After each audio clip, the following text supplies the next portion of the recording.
Hello guys and welcome to our YouTube channel the investment officer.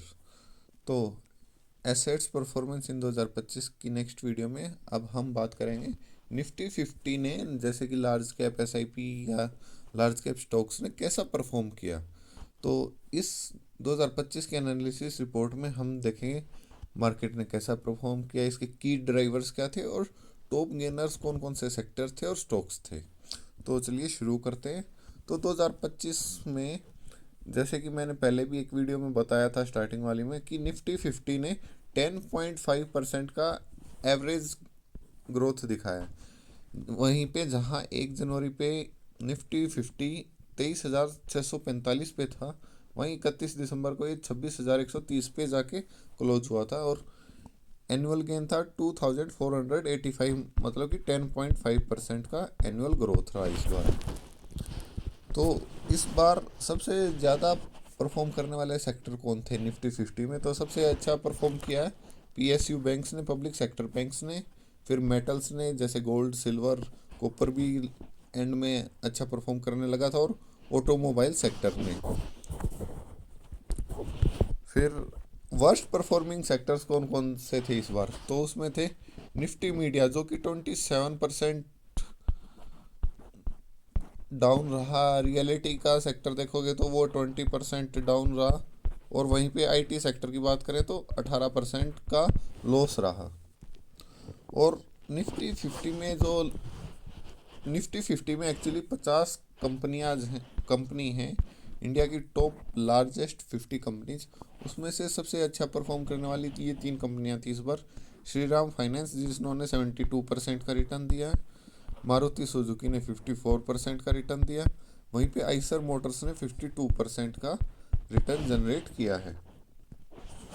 तो अब समझते हैं कि निफ्टी 50 ने 10.5% का गेन 2025 में क्या क्या रीजंस थे इस रिटर्न के पीछे। तो गवर्नमेंट पॉलिसी का सपोर्ट, कि टैक्स कट्स हुए, जीएसटी 2.0 रिफॉर्म्स लाए गए, जिससे कॉरपोरेट अर्निंग्स बढ़ी हैं।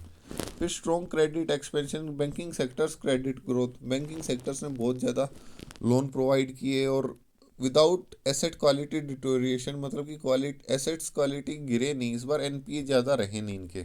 फिर अर्निंग ग्रोथ देखोगे तो Q2 ऑफ फाइनेंशियल ईयर 26, मतलब कि जुलाई से सितंबर वाले क्वार्टर में अगर आप बात करें तो फाइनेंस सेक्टर से, ऑटो सेक्टर से बहुत अच्छी अर्निंग्स आई हैं इस बार। और फेवरेबल मॉनसून भी रहा। स्ट्रॉन्ग एग्रीकल्चरल आउटपुट ने रूरल कंजप्शन और डिमांड को सपोर्ट किया है। अब हम देखते हैं कि इनसाइट्स एंड मार्केट डायनामिक्स। तो अनइवन डिस्ट्रीब्यूशन रहा है इस बार। देखिए, जैसे निफ्टी 50 लार्ज कैप हुआ, लार्ज कैप ने ऑन एन एवरेज परफॉर्म किया 10.5% का। वहीं पे अगर आप मिड कैप की बात करोगे तो मिड कैप ने भी इस बार 5 to 6% का प्रॉफिट रहा। लेकिन स्मॉल कैप जो था ना, वो कहीं ना कहीं माइनस रहा, 6 से 7% 2025 में। फिर सेक्टर सिलेक्शन मैटर्ड, क्योंकि outweighed index selection. Defensive sectors underperform. Defensive sectors होते हैं, कुछ ऐसे स्टॉक्स होते हैं जो मार्केट कितनी गिर जाए वो उतना ज़्यादा गिरते नहीं है, लेकिन वो इस बार अच्छा परफॉर्म नहीं कर पाए। फिर अर्निंग्स विजिबिलिटी, जैसे मैंने बताया था, strong Q2 results, auto sector से, फाइनेंस सेक्टर से, एफएमसीजी। अब आप सोचोगे एफएमसीजी क्या होता है? तो ये होते हैं फास्ट मूविंग कंज्यूमर गुड्स। फिर है मार्केट लीडरशिप।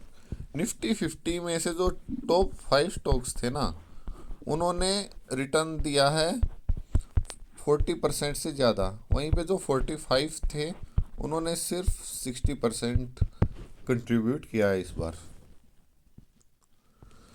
तो आप एक तरीके से मान सकते हैं कि 2025 जो रहा ना, वो ईयर ऑफ सिलेक्टिव रिकवरी रहा है। मार्केट ने ज़्यादा अच्छा परफॉर्म करना भी नहीं बोल सकते, लेकिन मार्केट 2024 के जैसे सितंबर अक्टूबर से डाउनफॉल आया था, उसके बाद से मार्केट रिकवर कर रही थी। और मार्केट ने का अगर आप देखोगे, निफ्टी 50 का पिछले 10 साल का विनिंग स्ट्रीक रहा विद 10.5% ग्रोथ। पिछले 10 साल में निफ्टी 50 ने नेगेटिव ग्रोथ नहीं दिखाई है।